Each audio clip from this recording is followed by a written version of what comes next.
Bonjour à tous et bienvenue pour cette nouvelle vidéo. Je suis ravie de vous retrouver. J'espère que vous allez bien, que vous avez passé une bonne semaine et que vous avez eu d'agréables lectures. Alors aujourd'hui, ce sera un catulu un peu plus court que d'habitude parce que j'ai seulement 2 livres à vous proposer aujourd'hui.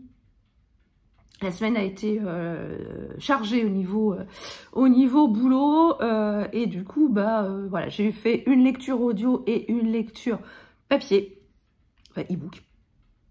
Et ce sera tout pour voilà, ce sera tout pour aujourd'hui, pour cette semaine. Donc du coup, ce sera un peu plus court que d'habitude. J'espère que vous ne m'en voudrez pas, mais voilà, la vie est ainsi faite et puis voilà.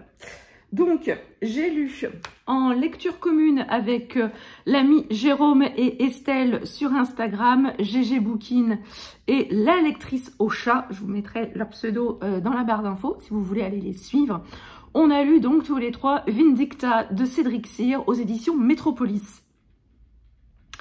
J'ai lu là, il n'y a pas longtemps, je crois qu'il y a 15 jours de ça, que je vous en ai parlé, La saignée de Cédric Cyr, et j'avais été pas spécialement emballée. Ce sera pas un de mes préférés parce que voilà, il manquait quelques petites choses pour que ce soit vraiment une super bonne lecture. Ici, Vindicta, ça a largement compensé La saignée. C'est un beau bébé de 600 pages. J'ai passé la semaine dessus, pour tout vous dire. Alors non pas que je me suis ennuyée dans ma lecture, bien au contraire. J'avais super hâte de retourner à ma lecture, mais comme je vous ai dit, ma semaine a été chargée et j'avais pas autant de temps que je voulais pour lire. Et donc, puis le soir, je m'endormais je m'endormais assez tôt car j'étais un peu rincée. Donc du coup, voilà, c'était un petit peu compliqué pour moi de retourner à ma lecture. Néanmoins, ça a été une super bonne lecture pour tous les 3. On a vraiment bien accroché à ce roman. Donc ici, on suit plusieurs personnages.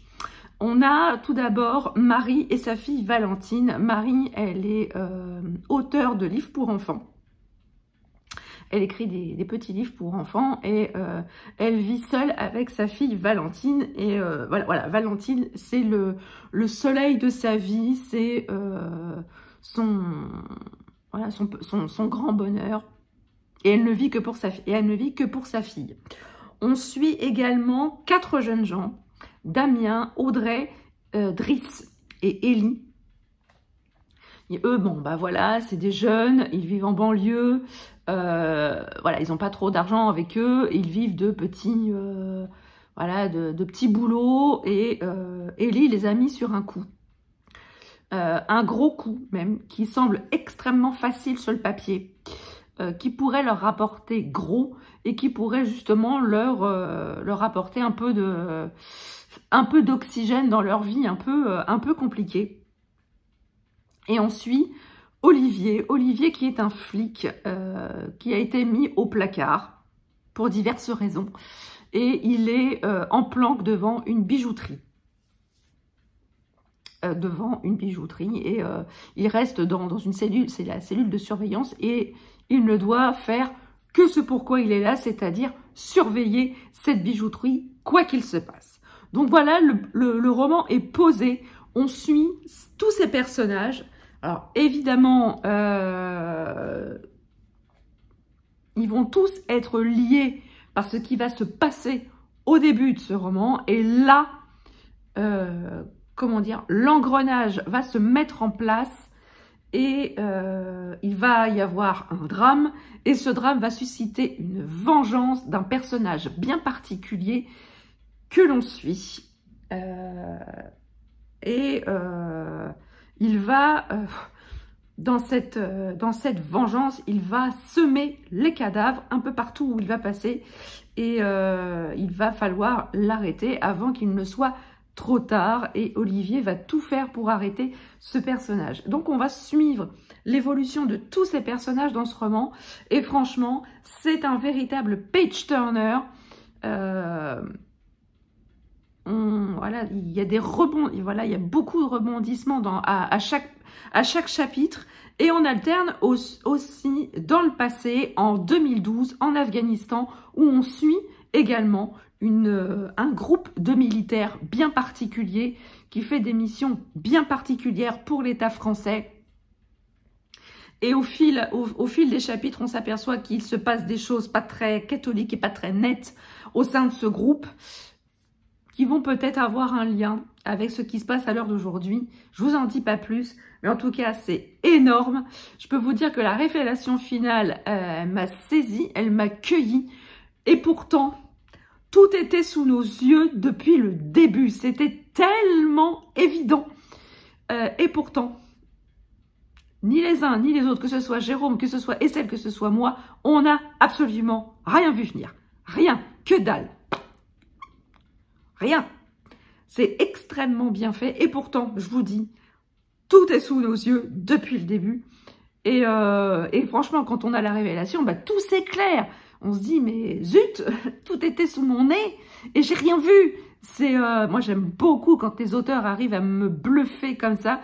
Et là, Cédric Cyr l'a fait avec Vindicta. C'est carton plein pour Vindicta. C'est extrêmement passionnant. Les personnages sont extrêmement bien construits. Ils sont tous très, très bien construits. Même le méchant. Le méchant est extrêmement intéressant dans ce roman. Il est extrêmement complexe, extrêmement retors. Il y a beaucoup de choses en lui qui sont très, très, très intéressantes. Alors, qui permettent de comprendre pourquoi il agit comme ça, oui et non. Parce que ça, voilà, ça explique, oui, mais ça pardonne pas tout, hein, quand même. Hein. Il est quand même extrêmement retors, le méchant dans l'histoire. Donc, je vous conseille vraiment Vindicta si vous voulez un thriller haletant, passionnant, avec des personnages bien construits et une révélation que vous vous prenez dans la face, faut bien le dire. Je vous le conseille vraiment. Alors, attention, pour les personnes sensibles, il y a quand même des scènes de torture et de violence extrêmement violentes. Pléonasme quand tu nous tiens, mais c'est violent. Donc, si vous êtes un petit peu sensible, si vous n'aimez pas trop lire les scènes de torture et de violence, bah, allez-y quand même, mais passez ces scènes, hein, parce que c'est... Pourtant, moi, j'en ai lu, hein, des scènes de torture, mais là, c'était quand même un peu... C'était quand même bien violent. En tout cas, c'est un énorme coup de cœur pour moi, pour Vindicta. Il rejoint quand même, il est dans la lignée de la série Eva Svarta et Alexandre Vauvert, avec De fièvre et de sang. Vindicta, il le rejoint vraiment clairement. On est vraiment dans la même lignée et c'est vraiment extrêmement passionnant. Ensuite, j'ai écouté en audio le nouveau roman de Caril Ferret, Okavango. Je vous mettrai la petite vignette ici. Il est paru en grand format aux éditions Gallimard, noir. Et en audio, il est paru, je crois, chez Lizzy, aux éditions Lizzy. Moi, je l'ai écouté via l'application Nextory. Je vous en parle assez peu hein, de Nextory, mais j'utilise cette plateforme depuis quelques mois maintenant, entre 6 et 9 mois, et franchement, j'y trouve vraiment mon compte. C'est une application qui me suit quasiment partout, toute la journée, pour aller au boulot, quand je marche, quand je vais au sport. Ça m'arrive d'écouter aussi quand je suis vraiment bien plongée dans le roman, de l'écouter pendant que je cours aussi, ça m'arrive. Je le fais voilà, pendant que je fais le ménage, pendant que je cuisine, pendant que je tricote, oui parce que je tricote aussi. Donc voilà, donc pour moi c'est vraiment une application absolument formidable. Il y a vraiment beaucoup de choses, il y a beaucoup de choix en termes de livres audio, beaucoup de choix en termes d'e-book, beaucoup de choix en termes de podcast. Donc là, en ce moment, je suis en train, pas d'écouter un podcast, mais de lire un bouquin sur la nutrition du runner. C'est extrêmement intéressant et ça apporte des petits tips dans mon quotidien pour soigner mon alimentation, pour améliorer mes performances. Hein. Non, je ne suis pas non plus une athlète de haut niveau, il ne faut pas non plus me faire dire ce que je n'ai pas dit, mais si ça peut aider un petit peu dans mes entraînements, eh ben, c'est toujours bon à prendre. Voilà, et je bois un petit coup.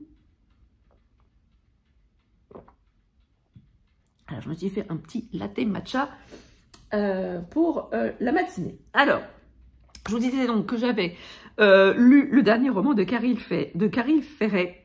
Là, cette fois-ci, l'auteur nous emmène en Afrique. En Afrique noire, entre le Botswana et la Namibie, là où circule le fleuve Okavango. Donc, il sépare ces deux pays. Et donc, on va se retrouver dans une réserve animalière où on va découvrir le corps d'un jeune pisteur. On ne sait pas pourquoi il était là, on ne sait pas ce qui s'est passé, et les rangers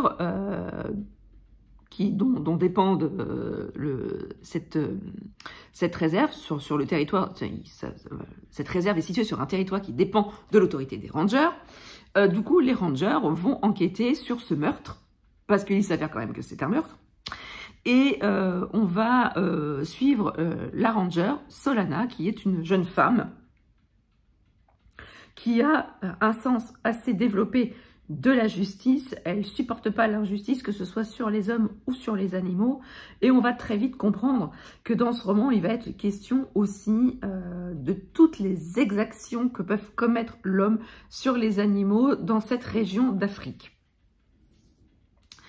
Donc on va suivre Solana qui va enquêter avec ses collègues sur la mort de ce jeune homme. Et on va également suivre l'histoire du propriétaire de la réserve animalière qui s'appelle John. C'est un personnage mystérieux. Quand Solana va faire sa connaissance, elle va tout de suite être intriguée par cet homme. Dont le passé reste mystérieux, dont il émane une certaine aura mystérieuse. Voilà, donc, si vous n'avez pas compris que ce mec-là, il est mystérieux, bon, là, je peux pas faire grand-chose de plus pour vous. Et puis, on va aussi rencontrer le personnage d'un braconnier qui s'appelle le Scorpion, qui avait longtemps disparu des écrans radars et qui revient sur ces terres d'Afrique. Donc voilà, ces trois histoires vont se mélanger. Alors je suis restée un peu mitigée sur cette lecture. J'ai trouvé l'enquête un peu linéaire. J'ai pas trouvé que c'était le nœud de ce roman. C'est pas une enquête à la Haka, à la Mapuche, comme on a pu voir dans d'autres romans de Caril Ferret, où ça bim, ça bam, ça boum, où il y a vraiment un final retentissant.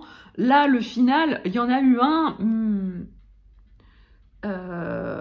J'ai trouvé quand même que le final rattrapait quand même un petit peu l'enquête, que j'ai trouvé un peu linéaire, que j'ai trouvé les personnages un peu lisses. Le personnage de Solana, je l'ai trouvé un peu lisse quand même pour l'enquêtrice principale. J'ai trouvé quand même que les personnages secondaires de Okavango étaient beaucoup plus punchy que l'héroïne principale, bizarrement.